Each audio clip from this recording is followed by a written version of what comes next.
പവിത്രം റിവ്യൂലോട്ട് എല്ലാ കൂട്ടുകാർക്കും സ്വാഗതം. അച്ചമ്മ വന്ന സ്റ്റോറിയാണ് കഴിഞ്ഞ വീഡിയോയിൽ പറഞ്ഞത്. അങ്ങനെ അച്ചമ്മയ്ക്ക് നല്ല ആഹാരങ്ങളൊക്കെ ഉണ്ടാക്കി കൊടുക്കുന്നുണ്ട് വേദയെ ഒരുപാട് അങ്ങ് ഇഷ്ടാവുന്നുണ്ട് അച്ചമ്മയ്ക്ക്. അച്ചമ്മ ഞാൻ പോകുന്നത് വരെ എല്ലാം ഭക്ഷണം ഉണ്ടാക്കേണ്ടതേ വേദ തന്നെയാ. നല്ല കൈപ്പുണ്യ. അതുകൊണ്ടേ എനിക്കിത്തിരി എരിവും പുളിയൊക്കെ ഉള്ള നല്ല കറികൾ ഉണ്ടാക്കാനേ വേദ അടുക്കള കയറിയാൽ മതി. എന്നാ അത് മാഷിനങ്ങ് ഇഷ്ടപ്പെടുന്നുണ്ടായിരിക്കില്ല. വേദി ഉണ്ടാക്കിയ ഭക്ഷണമൊന്നും മാഷ് കഴിക്കില്ലല്ലോ. അതുകൊണ്ട് അമ്മ സത്യങ്ങളൊക്കെ അറിയും എന്നുള്ളത് കൊണ്ട് ഒന്നും മിണ്ടാതെ നിൽക്കുവാണ് മാഷ്. ഈ സമയത്ത് വിക്രമിനും അതൊന്നും അത്രയ്ക്ക് അങ്ങ് ഇഷ്ടപ്പെടുന്നില്ല. എങ്ങനെയെങ്കിലും ഒഴിവാക്കണമെന്ന് കരുതിയിരിക്കുവല്ലേ വിക്രം. ഈ സമയത്ത് കൂടുതൽ സ്വാതന്ത്ര്യം കൊടുക്കുമ്പോ അത് സഹിക്കില്ലല്ലോ വിക്രമിന്. എടാ നീ പോയിട്ടേ കുറച്ച് ചിക്കനും മട്ടനൊക്കെ വാങ്ങിച്ചിട്ട് വാ. എനിക്കതൊക്കെ ഉണ്ടെങ്കിലേ ഭക്ഷണം കഴിക്കാൻ പറ്റൂ. അല്ലാതെ ഈ പച്ചക്കറിയൊന്നും കൂട്ടി എന്നെ കൊണ്ട് കഴിക്കാൻ പറ്റില്ല. വയസ്സാം കാലത്തെ കുറച്ച് കഴിക്കുന്നതാ നല്ലത്. ആരോഗ്യത്തിനും കുറച്ച് നാൾ കൂടുതൽ ജീവിക്കാനും അത് തന്നെയാ നല്ലത്. ഒന്ന് പോയടാ. ആരാടാ പറഞ്ഞ എനിക്ക് വയസ്സായെന്ന്? നിന്റെ അത്ര കൂടെ എന്നെ കണ്ട പ്രായം തോന്നില്ലല്ലോ. നീയേ ഞാൻ പറഞ്ഞ പണി അങ്ങ് ചെയ്യ്. അങ്ങനെ ചിക്കനും മട്ടനൊക്കെ വാങ്ങിക്കാനായിട്ട് മാഷിനെ പറഞ്ഞു വിടുന്നുണ്ട്. എല്ലാം വാങ്ങി വരുന്നുണ്ട്. മാഷിന്റെ അടുത്ത് പറയുന്നുണ്ട്, നീ ആ ചിക്കനും മട്ടനൊക്കെ ആ വേദയുടെ കയ്യിൽ കൊടുക്ക്. അവള് നന്നായിട്ട് ഉണ്ടാക്കും. മോളെ ഇത് വാങ്ങിച്ചേക്ക്. വേദയ്ക്ക് ഇതിലും വലിയ സന്തോഷം വേറെ എന്താ ഉള്ളത്? അത് വാങ്ങിക്കുന്നുണ്ട്. അടുക്കളയിലോട്ട് ചെല്ല. കനകയും ശ്രീജയും എല്ലാം അടുക്കളയിലോട്ട് പോകുമ്പോ അച്ചമ്മ പറയുന്നുണ്ട്, നിങ്ങൾ എങ്ങോട്ടാ പോകുന്നേ? ഇവിടെ നിൽക്ക്. അവള് തന്നെ ചെയ്തോളും. അവള് തനിയല്ലല്ലോ. എടാ വിക്രം, നീ കൂടെ ചെല്ല് അവളെ സഹായിക്കാനായിട്ട്. ഞാനോ? എനിക്കൊന്നും അറിയില്ല. അതൊക്കെ അവള് പറഞ്ഞു തന്നോളും. അവള് കൂടെ പോയിട്ട് എല്ലാം ചെയ്താൽ മതി എന്നും പറഞ്ഞ് അച്ചമ്മ വിക്രമിനെ പറഞ്ഞു വിടുന്നുണ്ട്. വേദയ്ക്ക് സന്തോഷം കൊണ്ട് നിൽക്കാനും ഇരിക്കാനും പറ്റാത്ത അവസ്ഥയായിരിക്കും. വിക്രം കൂടെ അടുക്കളയിലോട്ട് വരുന്നത് കാണുമ്പോൾ. അച്ചമ്മേ, ഇനിയിപ്പോ പണികളെല്ലാം ഞങ്ങൾ രണ്ടുപേരും കൂടി ഷെയർ ചെയ്ത് ചെയ്താൽ പോരെ? ആ മോളെ അവനും കൊടുക്ക്. അറിയാത്തതൊക്കെ മോളങ്ങ് പറഞ്ഞു കൊടുത്താൽ മതി. ആദ്യം തന്നെ ചിക്കനും മട്ടനും വിക്രമിന്റെ കയ്യിൽ അങ്ങ് കൊടുക്കുന്നുണ്ട്. മട്ടൻ ചുക്കയുണ്ടാക്കാനുള്ളതാ, അതുപോലെ ചിക്കൻ കറിക്കുള്ളതാ. ആ രീതിക്ക് ഇതെല്ലാം പീസാക്കി എടുക്കണം. വിക്രം ദേഷ്യത്തിലാണെങ്കിലും അച്ചമ്മ പറഞ്ഞതല്ലേ എന്ന് കരുതി ചെയ്തു കൊടുക്കുവാണ്. കഴുകാതെയായിരിക്കും മുറിക്കുന്നത്. ഇത് കാണുന്ന വേദ പറയുന്നുണ്ട്, നിങ്ങൾ എന്താ കാണിക്കുന്നേ? ഇങ്ങനെയൊന്നും അല്ല. ആദ്യം ചിക്കൻ ആയാലും മട്ടൻ ആയാലും കഴുകിയതിന് ശേഷം വേണം കട്ട് ചെയ്യാനായിട്ട്. അങ്ങനെ കഴുകുന്നു, കട്ട് ചെയ്ത് കൊടുക്കുന്നു ഒക്കെ വിക്രം ചെയ്യുന്നുണ്ട്. അതിനിടയിൽ അങ്ങോട്ടും ഇങ്ങോട്ടും കുസൃതികളൊക്കെ കാണിക്കുന്നുണ്ട് വേദയും വിക്രവും. ഒന്ന് അങ്ങോട്ട് കൊടുക്കുമ്പോൾ ഒരാൾ ഇങ്ങോട്ട് കൊടുക്കും, അല്ലെങ്കിൽ സവാള കൊണ്ട് അങ്ങോട്ട് എറിയും. അങ്ങനെ രസകരമായിട്ടുള്ള മുഹൂർത്തങ്ങളൊക്കെ അതിനിടയിൽ നടക്കുന്നുണ്ട്. അങ്ങനെ പിന്നീട് സവാള അരിയാനായിട്ട് പറയുന്നുണ്ട്. ഇനി ഞാൻ ഇതും ചെയ്യണോ? ഇതും ചെയ്യണം. ഇത് മുഴുവനും അരിയണോ? പിന്നെ മുഴുവനും അരിയണം എന്നൊക്കെ വേദ പറയുന്നു. അതൊക്കെ ചെയ്യുന്നുണ്ട്. അച്ചമ്മ ഒരു കാര്യം കൂടെ പറയുന്നുണ്ട്, മോളെ കുറച്ച് രസം കൂടെ വെക്കണം കേട്ടോ. ആ അച്ചമ്മേ, എല്ലാം സെറ്റ്. ഓരോന്നായി വേദ ചെയ്യുമ്പോൾ സഹായിക്കാനായിട്ട് കൂടെ തന്നെ വിക്രം നിൽക്കുന്നുണ്ട്. അവസാനത്തെ പണിയായിട്ടുള്ള രസം ഉണ്ടാക്കുവാണ്. രണ്ടുപേരും കൂടി തൊട്ടൊരുമി നിന്നാണ് രസം ഉണ്ടാക്കുന്നത്. ഒരാൾ പുളി ഒഴിക്കുമ്പോൾ മറ്റാളെ ഇളക്കി കൊടുക്കുന്നു, ടേസ്റ്റ് ചെയ്യുന്നു ഒക്കെ ചെയ്യുന്നുണ്ട്. അതിനിടയിൽ വിക്രം കയ്യിലൊഴിച്ച് ഇങ്ങനെ ടേസ്റ്റ് ചെയ്യുന്നുണ്ട്. ആഹാ, അടിപൊളിയായിട്ടുണ്ട് എന്ന് പറഞ്ഞ് വേദയുടെ മുഖത്തൊക്കെ ചിരിച്ചുകൊണ്ടാണ് പറയുന്നത്. നമ്മൾ ഉണ്ടാക്കിയതാണെന്ന് പറയേയില്ല എന്നും വിക്രമിന്റെ വായിൽ നിന്ന് വരികയാണ്. വേദയ്ക്കും അത് വല്ലാത്ത സന്തോഷാവുന്നുണ്ട്. മനസ്സിൽ വിക്രം പറയുന്നുണ്ട്, ഞാനെന്തിനാ ഇവളോട് ചിരിച്ചു കളിച്ച് വർത്താനം പറയുന്നേ? അങ്ങ് മാറി നിന്നേടി എന്നും പറഞ്ഞ് വേദയെ അങ്ങ് മാറ്റി നിർത്തുന്നുണ്ട്. ഞാൻ അച്ചമ്മയെ വിളിക്കണോ? അച്ചമ്മേ, എന്താ മോളെ?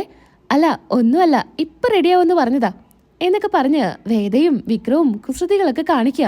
ഭക്ഷണമായതിനു ശേഷം കഴിക്കാനിരിക്കുന്നുണ്ട്. മാഷും അച്ചമ്മയും വിനയനും ഒക്കെ ഇരിക്കുകയാണ്. വേദ ഉണ്ടാക്കിയ ഭക്ഷണം കഴിക്കാനേ തീരെ താല്പര്യം ഉണ്ടായിരിക്കില്ല. ആർക്ക്? മാഷിന്. മാഷിങ്ങനെ ഇരിക്കുമ്പോഴും കനക ഇങ്ങനെ നോക്കുന്നുണ്ട്, മാഷ് എന്തെങ്കിലുമൊക്കെ പറയോ എന്നോർത്തിട്ട്. അങ്ങനെ നമ്മുടെ വേദ തന്നെയായിരിക്കും എല്ലാവർക്കും വിളമ്പി കൊടുക്കുന്നത്. അങ്ങനെ എല്ലാവർക്കും വിളമ്പിയതിന് ശേഷം ഭക്ഷണം കഴിക്കുവാണ്. എന്നാലും മാഷ് തുടങ്ങിയിട്ടുണ്ടായിരിക്കില്ല. അച്ചമ്മ ചോദിക്കുന്നുണ്ട്, എന്താടാ നീ കഴിക്കാതിരിക്കുന്നേ? നിന്റെ മരുമകൾ ഉണ്ടാക്കിയ ഭക്ഷണ, നീ കഴിച്ച അഭിപ്രായം പറയേ. അങ്ങനെ മാഷും കഴിക്കുന്നു. എല്ലാവരും വായിലോട്ട് വെക്കുമ്പോൾ തന്നെ എക്സ്പ്രഷൻ മാറുന്നുണ്ട്. അത്രയും ടേസ്റ്റിലാണ് വേദ ഓരോ കറികളും തയ്യാറാക്കിയിരിക്കുന്നത്. അച്ചമ്മയ്ക്കാണെങ്കിൽ ഒരുപാട് സന്തോഷാവുന്നുണ്ട്. മോളെ നന്നായിട്ടുണ്ട്, എന്ത് ടേസ്റ്റ് ആണെന്നറിയോ, അടിപൊളിയാ എന്നൊക്കെ വേദയെ പുകഴ്ത്തി സംസാരിക്കുകയാണ്. മാഷും ആസ്വദിച്ച് കഴിക്കുന്നുണ്ട്. കമൽ അത് നോക്കി വേദയുടെ മുഖത്ത് നോക്കി ഇങ്ങനെ ചിരിക്കുകയാണ്. ഇതൊക്കെ കണ്ട് വേദയ്ക്ക് നല്ല സന്തോഷമായിരിക്കും.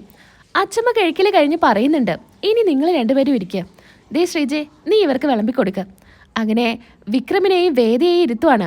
രണ്ടുപേരും രണ്ട് ദിശയിലായിരിക്കും ഇരിക്കുന്നുണ്ടായിരിക്കുക. ഇതെന്താടാ ഇങ്ങനെ ഇരിക്കുന്നേ? രണ്ടുപേരും ഒന്നിച്ചിരിക്കുക, ഒരുമിച്ചിരുന്ന് വേണം ഭക്ഷണം കഴിക്കാൻ. വേദ അങ്ങനെ അടുത്തോട്ട് നീങ്ങിയിരിക്കുന്നുണ്ട്. തൊട്ടൊരുമി അങ്ങ് ഇരിക്കുകയാണ്.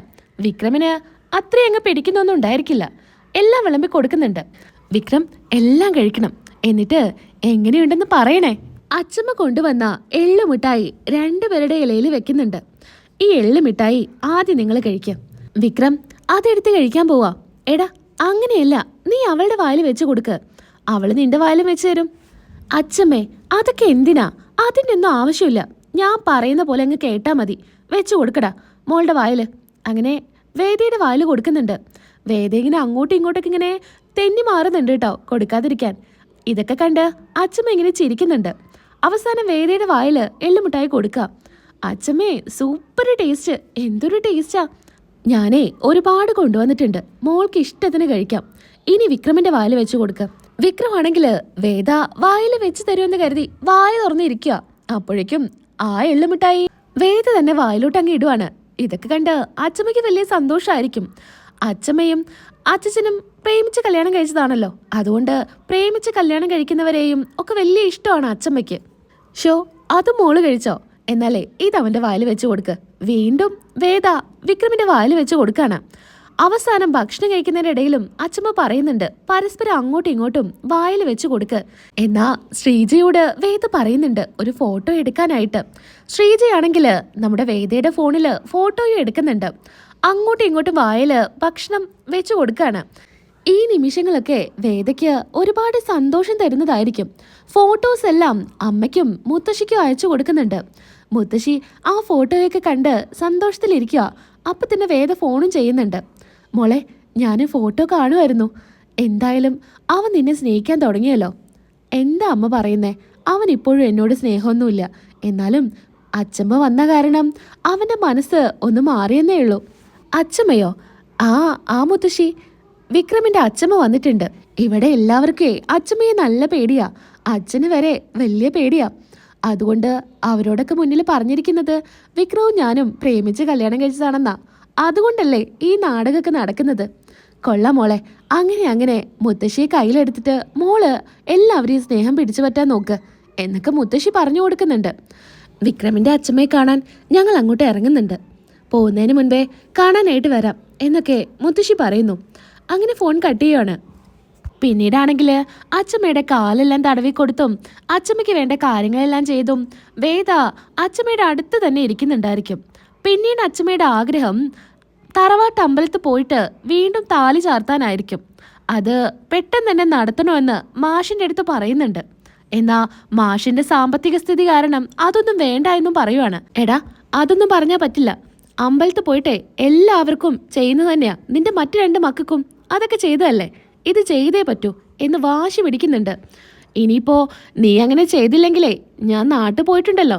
വേണ്ട അമ്മേ, എന്തെങ്കിലുമൊക്കെ ചെയ്യാം എന്നൊക്കെ പറഞ്ഞ് മാഷ് സമ്മതിക്കുവാണ്.